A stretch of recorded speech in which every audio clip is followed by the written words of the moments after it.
Well, it's D-Day for Finance Minister Enoch Godongwana as he's set to deliver the 2024 budget speech in Cape Town. The budget comes amid a myriad of demands for more social spending and service delivery issues as well. The growing unemployment rate announced yesterday by Stats SA is also another concern. Business Editor Xolani Mbanjwa is there for us now outside the Cape Town City Hall. Xolani, a good morning to you. So who else is gathered outside there ahead of the budget speech? Good morning, Naledi. It's a hive of activity here at the parliamentary precinct before people move back to the City Hall where the speech is going to be taking place. But indeed, it's been quite a busy time here in the city of Cape Town. I'm joined now by the chairperson of the Parliament's Appropriations Committee, Mr. Sfiso Buthelezi, who is an ANC MP. Mr. Buthelezi, thank you very much for your time this morning. You are a chairperson of the Appropriations Committee. Your job is to make sure that money is appropriated correctly after particularly this budget speech when it comes to where it is spent. From the ANC sitting in the benches of Parliament, what do you hope to see in this year's budget speech? Good morning, Mr. Mbanjwa. Good morning to our viewers, Newzroom Afrika viewers. Indeed, it's a difficult day for the Minister of Finance. A very delicate balancing act, but he must do it. Somebody must do that job. So what we're expecting, I think the President in his SONA has sort of given us some indications as to the direction that government is taking, the ANC is taking when it is dealing with this approach. One, what is very important is that we must protect the fiscus. As we do everything, it must be sustainable so that we are able to continue spending on education, on health, we are able to spend on infrastructure, we are able to spend on the social grants. So it's important that we protect the fiscus. That's important. But doing that, we must also make sure that those who are the most vulnerable sectors of our community, we continue providing the safety net. So we must make sure that our social spending, our social wage remains, so that as we do everything that we are doing, we make sure that those people don't fall. We provide a safety net. Also, we want to hear what is the Minister going to say about the growth-enhancing interventions in the economy. Because whatever is happening, we know that at the end of the day, our answer lies in growing the economy and growing it at even a faster rate. Let me just tell you that the projected growth, the African GDP growth, it's around 4%, over 4%, right? And we know that the projections are putting us around 1%. So it means we're lagging behind, right? So we need to find those things which are going to have impact and a bigger impact on economic growth so that we are able to sustain the fiscus. What does sustaining the fiscus mean, right?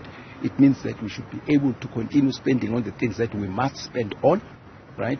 But to do that, we must have enough revenue. So it means we must collect enough revenue. To collect enough revenue, you need an economy which is growing and growing even at a faster rate, not where we are.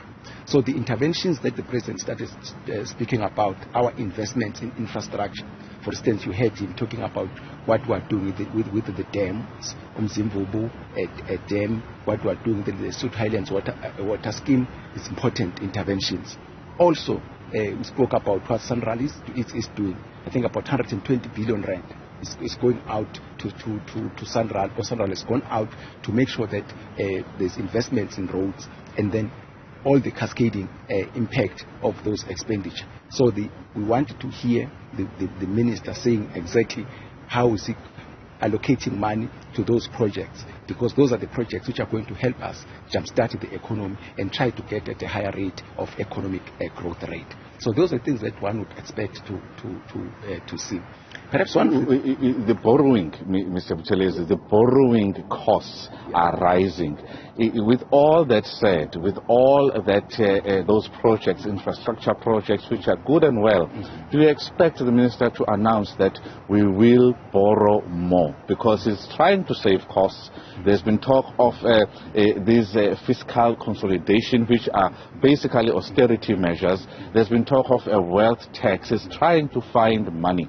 Do you expect him to borrow more in this financial year? I expect a combination of things. You remember during the MTBS, there were some cuts which were done in certain expenditures. But those cuts were not just done willy-nilly. There was a criteria which was used, right? One of those criteria was where we saw that those allocations were not going to be used within this financial year. So there was those cuts. Otherwise, it doesn't make sense to borrow money and put it in the bank while we are paying higher costs, borrowing costs for that money. So it's a combination of a number of things. One of them, it's the cutting in some of the expenditures. That's one, to try and deal with this deficit. But second, yes, we expect the minister to go out to the market and raise. That's how governments work. It's very rare that you find a balanced budget. Governments will always go out. That's why we'll talk about government bonds and borrow money. But here is what we, as the ANC in Parliament, is that when this borrowing and cuts should be temporary. They can't be permanent features of our budget. And what is going to take us out of this temporary stage is that we make sure that these things that we are saying we're doing to try and enhance growth in our economy, these are things which are going to result in higher revenues, right? So that then we decrease our borrowing, and by definition our borrowing costs. So I'm saying he must go to the market and borrow money, but borrow money to ensure that at the end of the day the economy grows, so that we're able to repay the debt. Remember, when we talk about debt, we don't just we always talk about the debt to GDP ratio. That's very important, because you may grow the debt, you may also grow as long as you grow your GDP at a faster rate than the debt, then the debt to GDP ratio decreases, if you get what I mean. So it's important. I'm saying, as long as we borrow to make sure that tomorrow we've got a better growth in the economy, the minister should continue doing that.